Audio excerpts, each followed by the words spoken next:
artist and an astronaut. Oh. And so I told myself, I was like, yeah, I'm gonna be the artist that they bring to space to paint the world. That was my dream job. And then I thought I was gonna be a manicurist for a while. I was like, yeah, I really like painting nails, so.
Hi, I'm Rosemary Holiday Hall, and I am an artist and am from Los Angeles, but I've lived the last year kind of nomadically moving around Europe. I came here about a year ago with my sister, actually exactly a year ago with my sister, and just kind of fell completely in love with Iceland. And I mean, how could you not? I don't know if you can see, but how could you not fall in love? It's just this primordial earth and this place that isn't like anywhere else in the world for many reasons, and it just feels very, very old, even though it's very new, or new earth. And after I left, I started making these prints that were very reminiscent of Iceland, and I realized they were completely all of my memories of the rock formations and that kind of very raw volcanic earth feeling.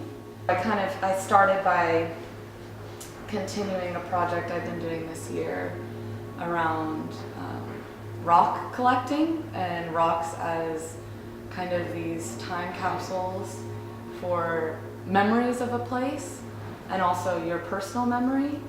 I've been collecting rocks all my life, and yeah, so I have bags and bags and bags of rocks. And when I was home last, my family's moving and I had to clean out my closet, and I pulled out all these bags of rocks, and I just thought, I'm gonna just throw them away, I'll put them outside. I don't need to be carrying this physical weight with me anymore. This is too much.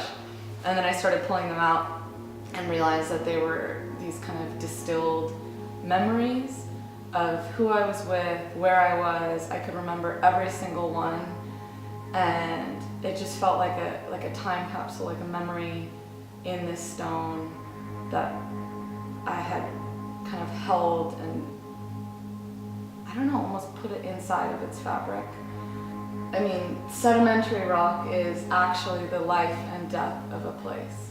So it's the collecting of everything that's happened, and it's time, and then you get a rock. And then on the rock's skin, it's essentially forming based on where it was. Did it fall down the mountain and crack and lose its sister? Was it in the water and so it's smoothed over time? So I think stones, I mean, they're beautiful and they're their own universes when you look at them, but they're also, I tell so much about everything. So I've had this obsession with stones, and I just started to make this kind of archive of all the stones I've been collecting this year while traveling, and it's been kind of an excuse to unveil the inner character and universe of each stone, and also explore the landscape and be outside kind of. I never intend to collect stones, but I'm always hiking and just picking things up off the ground and coming home 10 pounds heavier than when I left. Yeah, I just felt like I wanted to explore them more than just collect them. And that's where it started. And then after, I told myself, you have to stop making these prints after 365, because this has been kind of a very nomadic year where I've actually been traveling with rocks and making this archive and kind of almost trying to ground myself through this process when I feel that I'm kind of blowing around the world right now. And so I was like, okay, you have to stop at 365. It's kind of significant. It's your year of stones, and maybe once you're done, you'll be more grounded. Yeah, I started thinking about stones and time. I wanted to use stones somehow to capture time. And especially that being here in this time in September to, is it October? No, August to September, where the seasons were suddenly shifting.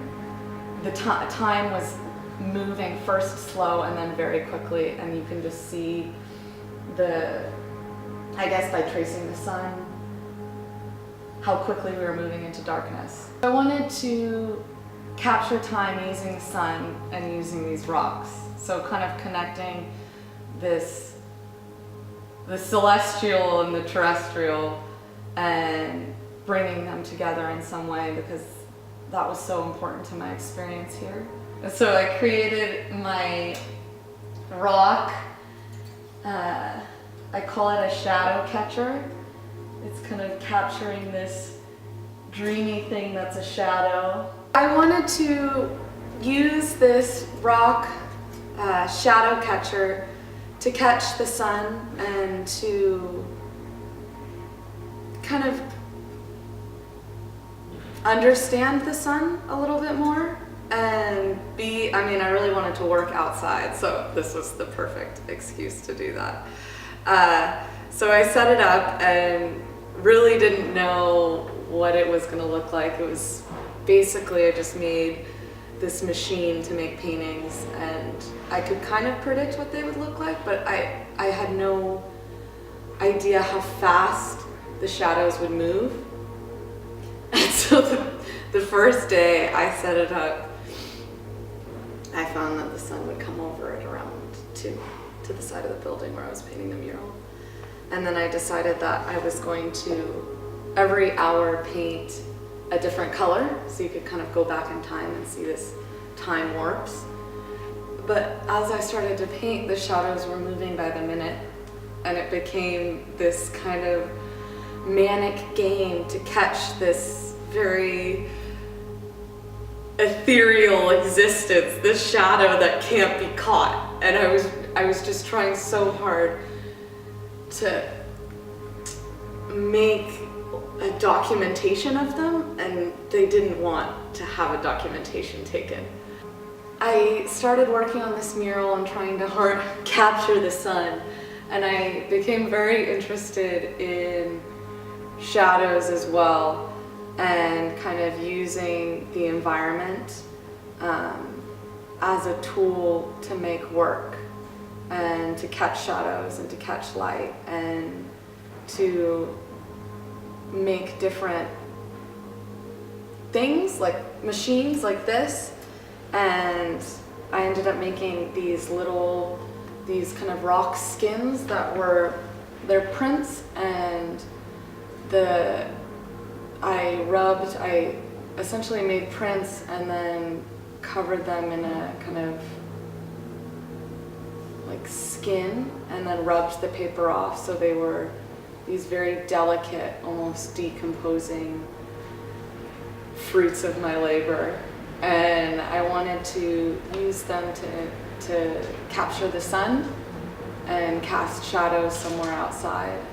And I wanted to make them, or I made them in this way so that they would kind of represent this quick passing time that is us compared to the time of rocks and of the landscape And I found the perfect place for this installation out on the peninsula over there. There was this old stone. It was a footprint of an old home. And then within the structure, I hung I call them rock skins, my sun-catching rock skins, to just be blown around in the wind and kind of take the environment into their skin and see what happens. And I think a lot of my work is very much about that. It's putting in a lot of hard work and manual labor to create something, to then create an accident or a surprise. And so these sun catchers were, well, essentially I made them to be sun catchers, and then there was barely any days that with sun left. And so they became wind catchers, and I began sewing them into little cups so they would kind of dance and have this frenetic energy and fast movement compared to the kind of stoic old house and the mountain. So this kind of 3-part time scale, and then also capturing the fast pace and kind of intensity of a day. So it being windy 1 second, and then still the next second, and then the tide coming in so you can hear the tide, and then the sun moving, and you can see, I made videos of them so you can see how fast the clouds are moving. And so they were kind of capturing that as well. Yeah, and I just kept going and going with all of these things, and once the mural was at a point where, well, I guess once the sun wasn't coming out so much anymore, and I couldn't cast any more shadows, I started using this to cast shadows in the studio and kind of think a little bit more about kind of what a shadow is, and kind of how we're always kind of casting our own ideas about reality and what things look like to us to make sense of the world.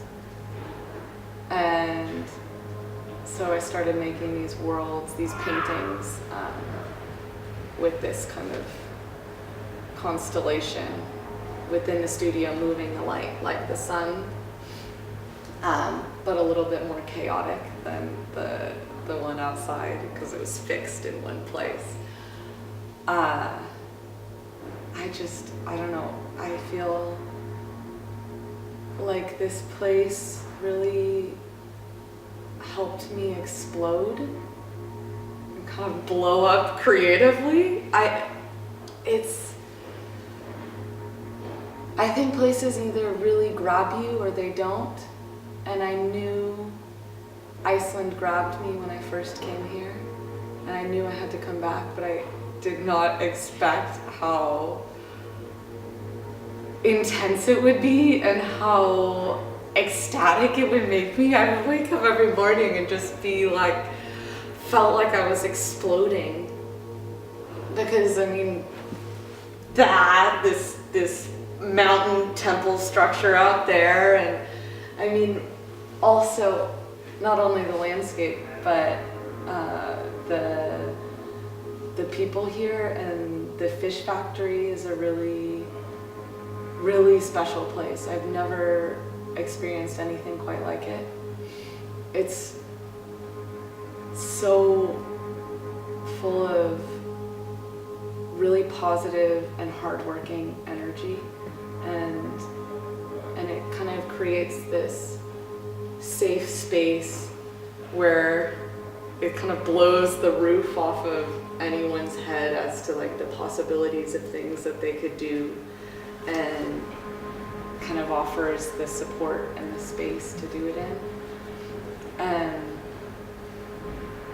I don't know, I'm so grateful to have landed here